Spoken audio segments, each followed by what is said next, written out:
Hallelujah, praise Lord.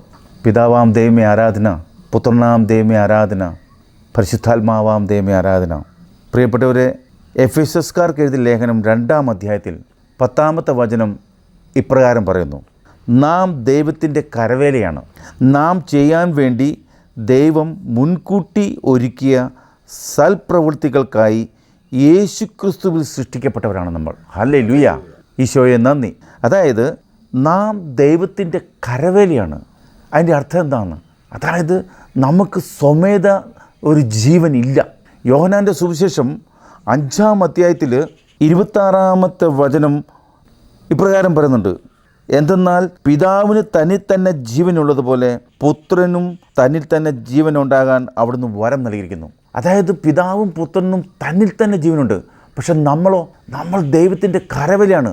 എനിക്ക് സ്വന്തമായി ഒരു നിലനിൽപ്പില്ല. ഹല്ലേലൂയ. മനുഷ്യൻ ആദ്യം മനസ്സിലാക്കേണ്ടത് എന്താണെന്ന് വെച്ചാൽ, നിനക്ക് സ്വന്തമായിട്ട് ജീവിക്കാൻ പറ്റിയില്ല. കാരണം ഈശോ പറഞ്ഞതെന്നറിയോ? എന്നെ കൂടാതെ നിനക്കൊന്നും ചെയ്യാൻ പറ്റിയില്ല. ഞാൻ മുന്തിരി, നീ ശാഖയുമാണ്, നീ വെറും ശാഖയാണ്. ഹല്ലേലൂയ. എന്നിട്ട് ഇതിൻ്റെ താഴെ പറയുന്നത് എന്താണ്? നാം ചെയ്യാൻ വേണ്ടി ദൈവം മുൻകൂട്ടി ഒരുക്കിയ സൽപ്രവർത്തികൾക്കായി യേശു ക്രിസ്തുവിൽ സൃഷ്ടിക്കപ്പെട്ടവരാണ് നമ്മൾ. അപ്പോൾ നമ്മളെ സൃഷ്ടിച്ചതിൻ്റെ ഉദ്ദേശം എന്താണ്? സൽപ്രവർത്തികളാണ് നിന്നിൽ നിന്ന് വരേണ്ടത്. നന്മ കൊണ്ടാണ് നിന്നെ സൃഷ്ടിച്ചിരിക്കുന്നത്. നീ നന്മയാണ് നിന്നിലുള്ളത്. യേശു നന്മയാണ്, വചനം നന്മയാണ്. അപ്പം യേശു ക്രിസ്തുവിൽ സൃഷ്ടിക്കപ്പെട്ടവരാണ് നിങ്ങൾ. അപ്പോൾ നീ യേശു ക്രിസ്തുവിൽ സൃഷ്ടിക്കപ്പെട്ടു എന്ന് പറഞ്ഞാൽ എൻ്റെ അർത്ഥം എന്താ? ഞാൻ മനസ്സിലാക്കുന്നത്, നീ മറ്റൊരു ക്രിസ്തുവാണ്. ഹല്ലേലൂയ. അവൻ്റെ ഛായയിലും സാദൃശ്യത്തിലാണ് ഉൽപ്പത്തിയിൽ പറഞ്ഞിരിക്കുന്നില്ലേ, മനുഷ്യനെ സൃഷ്ടിക്കാം. മനുഷ്യൻ എന്ന് പറയുന്നത് പുരുഷനും സ്ത്രീയുമാണ്. ഹല്ലേലൂയ. അങ്ങനെ പുരുഷനെയും സ്ത്രീയെയും ദൈവത്തിൻ്റെ ഛായയിൽ ദൈവത്തിലാണ് സൃഷ്ടിക്കുന്നവൻ. ദൈവത്തിൻ്റെ ആത്മാവിലാണ് സൃഷ്ടിക്കുന്നത്. അതാണ് വിത്ത്. മൺകൂടാരത്തിലേക്ക് ദൈവത്തിൻ്റെ ആത്മാവ് വന്നപ്പോഴാണ് നമുക്ക് ജീവൻ വന്നത്. അതുകൊണ്ട് നീ ക്രിസ്തുവിലാണ് നിൻ്റെ ജീവൻ. ക്രിസ്തുവിൽ നിങ്ങളുടെ ജീവൻ പിതാവായ ദൈവത്തിൽ നിഗൂഢമായി സ്ഥിതി ചെയ്യുന്നെന്ന് കൊളോസ്യർക്കാർക്ക് എഴുതിയ ലേഖനം 3-ാം അധ്യായത്തിൽ 3-4 വചനത്തിൽ പറയുന്നുണ്ട്. ആമേൻ. അപ്പം നമ്മൾ ആ ക്രിസ്തുവിലാണ് നമ്മൾ ആശ്രയിക്കുന്നത്. ഇപ്പം ഞാൻ ഒരു ഉദാഹരണം പറയാം. ഒരു പ്ലാസ്റ്റിക് കുപ്പി അത് നിർമ്മിക്കുന്നത് ഏതിലാണ്?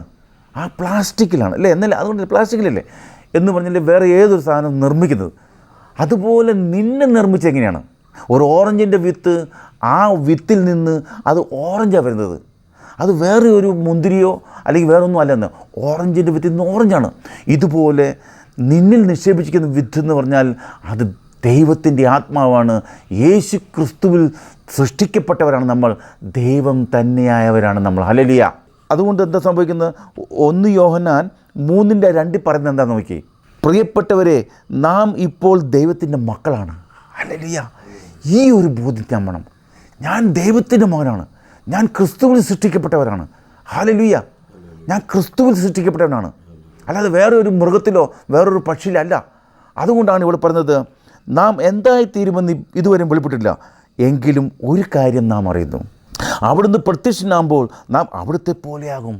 കാരണം ഉൽപ്പത്തി നീ ദൈവം മനുഷ്യനെ അവൻ്റെ ഛായയിലും സാദൃശ്യം സൃഷ്ടിക്കപ്പെട്ടു. അതുകൊണ്ട് ഇനി യേശു രണ്ടാമത് വരുമ്പോൾ നാം അവനെപ്പോലെ രൂപാന്തരപ്പെടണം. അതാണ് നമ്മൾ പ്രത്യാശ. ഹല്ലേലൂയ. അവിടുന്ന് ആയിരിക്കുന്നത് പോലെ നാം അവിടുത്തെ കാണുകയും ചെയ്യും.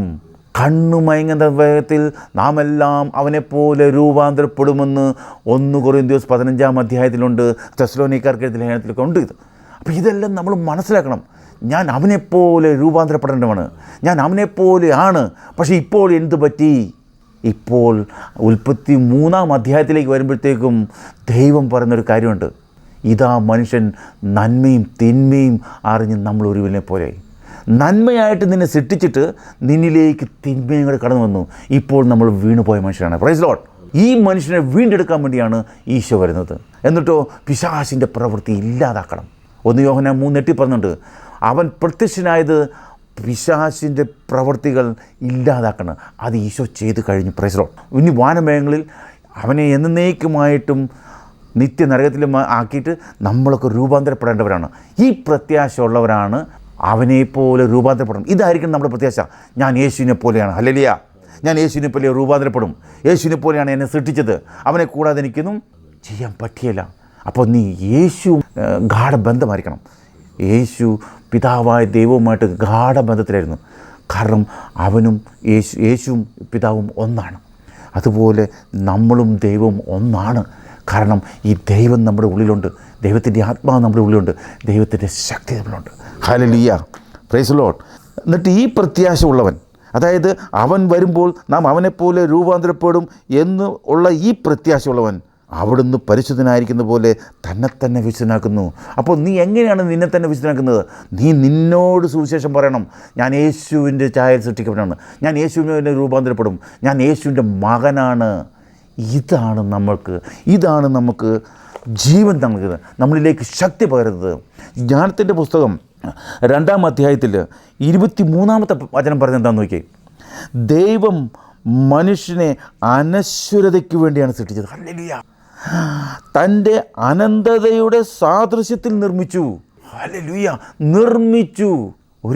ഒരു വണ്ടി അല്ലെ ഏതെങ്കിലും ഒരു കമ്പനി നിർമ്മിച്ചെന്ന് പറഞ്ഞാൽ എന്താ? അതിനൊരു ഉടമസ്ഥനുണ്ട്. അപ്പം നീ നിൻ്റെ ഉടമസ്ഥനുമായിട്ടാണ് നിൻ്റെ ഐക്യം വരേണ്ടത്. നീ അവനുമായിട്ട് ചേർന്നിരുന്നാലോ നിന്നിലൂടെ ദൈവം വൻ കാര്യങ്ങൾ ചെയ്യും. ഹല്ലേലൂയ. യേശുവെ നന്ദി, യേശുവെ സ്തോത്രം. ഹല്ലേലൂയ. ഇനിയും മുന്നോട്ടുള്ള അടുത്ത എപ്പിസോഡുകളിൽ നമ്മൾ ദൈവിക കാര്യങ്ങൾ ശ്രമിക്കുന്നതിന് വരെ ദൈവം നിങ്ങളെ അനുഗ്രഹിക്കട്ടെ. യേശുവെ നന്ദി, യേശു സ്തോത്രം. ഹല്ലേലൂയ.